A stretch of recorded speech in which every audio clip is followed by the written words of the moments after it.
If you're into podcasts, you should check out our podcast, Criminalistic Presents Into the Killing. It's about cold cases that were eventually solved.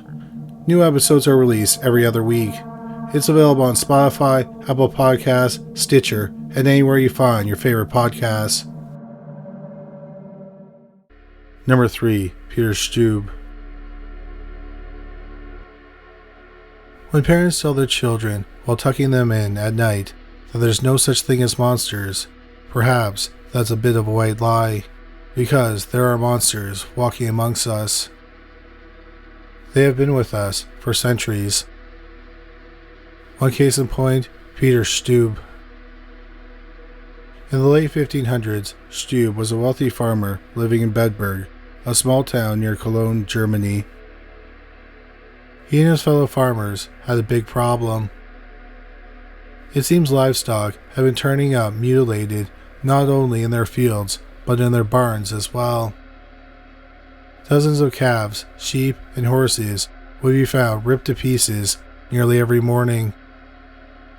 It must be a rogue wolf, the farmers thought, probably one that had been evicted from its pack. But something had to be done, so the farmers took turns standing watch, crossbow and muskets at their side. However, with such a large area to watch over, the mutilations kept happening. On a few occasions, the farmers got lucky and spotted the wolf in the act of its midnight feedings. Though they chased and shot after the predator, they were never able to catch it. Had the farmers been perhaps a little smarter, they would have realized the animal attacks occurred only when their fellow farmer, Peter Stubbe, wasn't with them. It seems Stubbe, a widower and father to 2 grown children, had developed a taste for flesh in his twilight years. At first, he sated his bloodlust with animals, but soon that wasn't enough. Bodies of mutilated victims soon began to surface around the town as well. Thinking, perhaps, that the wolf had moved on to human prey, the farmer's posse grew. Some retired soldiers joined the hunt. Eventually, the round-the-clock vigilance paid off. One night they caught the wolf in the act of its feed and chased it into some nearby woods. Able to send men around to all sides of the animal, they soon had it surrounded. But as they approached the wolf to render a kill shot, they were shocked and horrified when they said, under oath at the later trial, that the wolf transformed into their fellow farmer, Herr Stubbe. Unable or unwilling to believe it, they took the filthy, disheveled man to a nearby cabin. After cleaning him up, they were shocked to see that it was indeed Peter Stubbe. Hauled away to jail, Stubbe eventually confessed, some say under torture, to killing and consuming at least 15 people over the years. Many of them were either children or pregnant women. But at his trial, Stubbe swore his crimes weren't his fault. He presented to the court a cummerbund made of wolf skin. The garment, he said, was a gift from the devil himself, given to him by Satan when he was just a boy. When he wore the skin, he said, he would transform into a wolf. He would begin to do what wolves do, being unable to control or stop himself. The skeptical judge then ordered the man to don his furry girdle to see if Stubbe's testimony was true. With guards in the courtroom at the ready, Stubbe wrapped the piece around his midsection. But nothing happened because Stubbe said he could only transform at night. The court, of course, was having none of it. They publicly executed a man via a kind of torture he bestowed on his victims. He was attached to a large mill wheel by his hands and feet, almost like Da Vinci's Vitruvian Man. There he was skinned and burned alive, piece by piece. Then once he was dead, he was beheaded.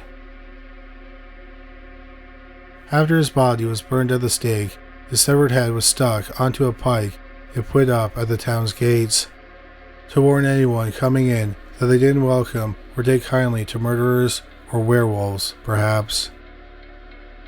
But what of the mysterious cummerbund? The wolfskin belt that Stubbe said gave him wolf-like powers disappeared after the trial.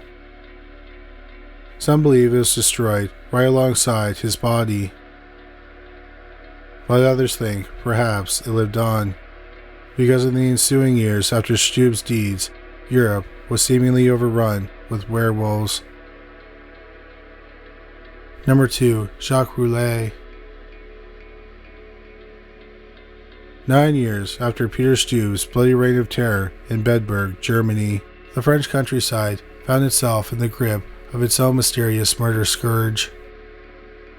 The bodies were piling up.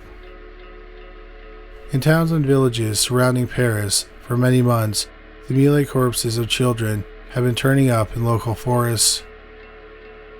Because the area where the bodies were found was so large, no single posse could be sent to search. Still, hunters and soldiers were told to be on alert and on the lookout for anything suspicious during their travels. During this time, around 1598, 3 hunters entered a clearing and stumbled upon the body of a murdered teenage boy. But the blood on his body was fresh, still oozing from the wounds. The hunters cocked their guns and stood back to back as they surveyed the area through their gun sights. Soon, one of them spotted 2 wolves darting into a nearby forest, and the hunters gave chase. But once into the thick and dense forest, the hunters lost ground against the 2 fleeing wolves. About ready to give up, one of the hunters spotted something in the bushes. With guns pointed, they pulled back the branches to reveal a nearly naked man, shivering and terrified. His long beard, they said, was dyed red with fresh blood, and his long fingernails were packed with flesh and gore. Later, the man identified himself as Jacques Roulet of no fixed address. He had spent his adult years, he said, roaming from village to village, going door to door in search of charity and handouts. Roulet rarely admitted to killing the teenager, saying he had suffocated the boy while he had been interrupted in his attempts to eat him.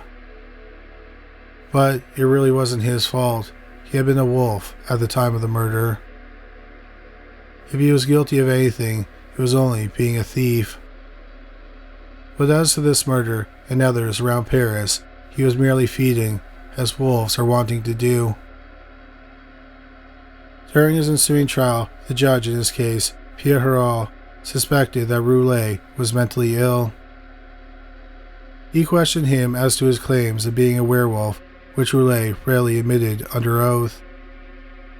In fact, he said the 2 other wolves that the hunters had spotted were his brother and cousin, Jean and Julien. All 3 of them were in possession of an ointment that, once rubbed on the skin, would turn them into werewolves. Do your hands and feet become the paws of a wolf? The judge asked. Yes, they do, Roulet replied. I have wounded and eaten many other little children. When asked to produce the salve responsible for this transformation, Roulet said he was not in possession of it at the moment and didn't know where it was. When the judge questioned the hunters as to what they found, they revealed they initially lost sight of the wolves when they entered the thick forest. They used their tracking skills to follow the wolf tracks. However, they grew confused when the tracks began to turn from paw prints into footprints. Footprints that led to their discovering Roulet. The judge sentenced Roulet to death for the crime of killing the teenage boy named Cornier. However, the Parisian government commuted the sentence, sending Jacques Roulet to an asylum for the criminally insane. They also ordered him to undergo theological examination. The hope was to perhaps bring God back into Roulet's life and cast the devil out. But for the Gandillion family, who lived in the French Swiss Alps around the same time, it was far too late for holy redemption. Number 1. The Gandillion Wolves.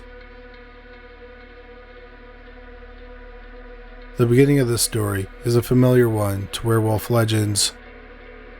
Some hunters, a body, a supernatural claim. However, this story is different in that it was investigated by one of the most preeminent legal minds of France's late 16th century.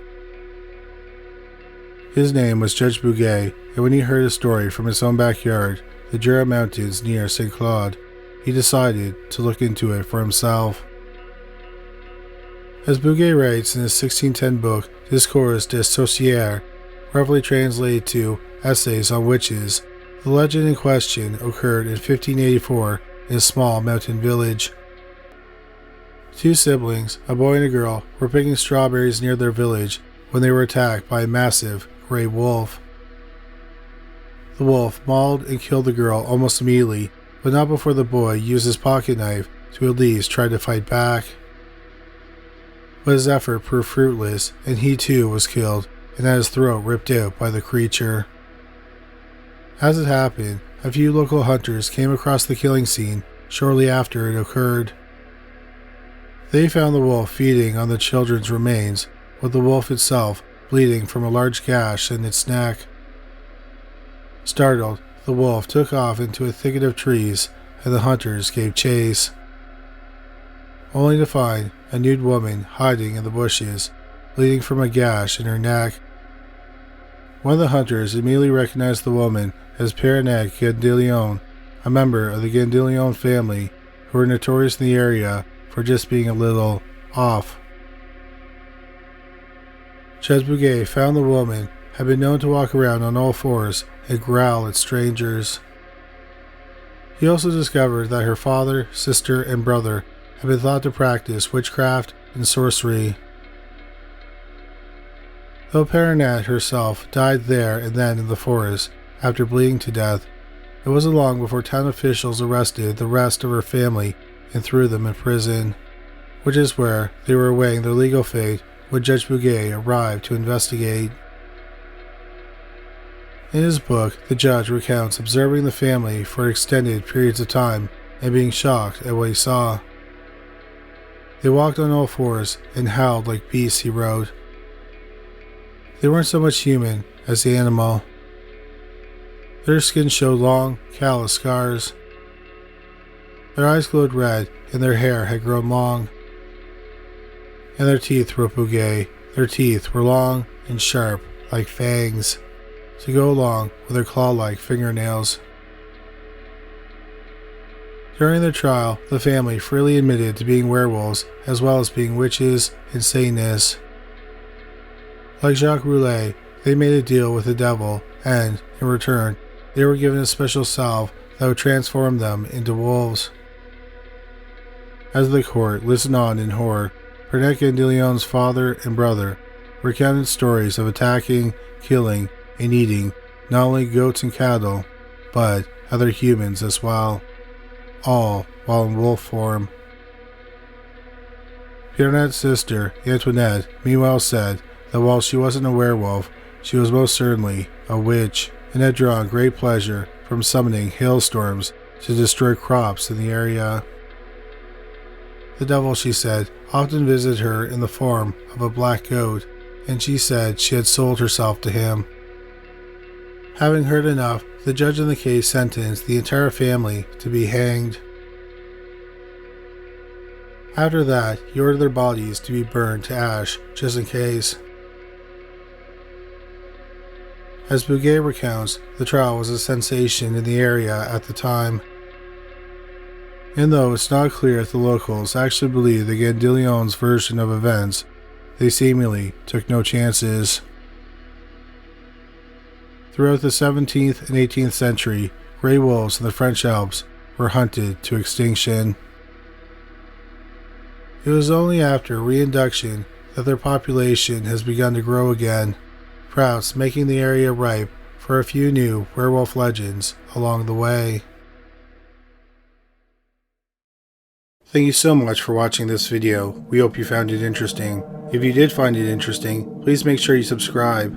We'll have a new video about the paranormal every week. If you just discovered this channel, please make sure you check out our other channel, Criminally Listed. We have over 325 videos featuring bizarre but true crime stories. You can find it at youtube.com/criminallylisted. Thanks again for watching.